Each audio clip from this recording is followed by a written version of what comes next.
আল্লাহ রাসূল বলেন, উম্মত আমার, প্রত্যেক দিনের রোজা তো 1 বছরের সমতুল্য সব পাবাই। তবে শুনো, অন্যান্য দিন যদি রোজা রাখতে না পারো, তবে তুমি আরাফার দিনে রোজা রাখার চেষ্টা করবা।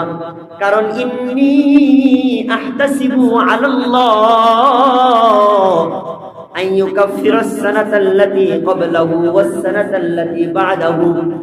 আল্লাহর রাসূল বলেন, যদি কেউ জিলহজ মাসের 9 তারিখে আরাফার দিন রোজা রাখে উম্মত, আমি আল্লাহ তাআলার কাছে আশাবাদী, আমার উম্মতের কেউ যদি আরাফার দিন জিলহজের 9 তারিখ রোজা রাখে, তাহলে আইয়ুকাফিরাস সানাতাল্লাতী ক্বাবলাহু ওয়াস সানাতাল্লাতী বা'দাহু, আল্লাহ তাআলা তার পিছনের 1 বছরের গুনাহ এবং তার সামনের 1 বছরের গুনাহ মাফ করে দিবে।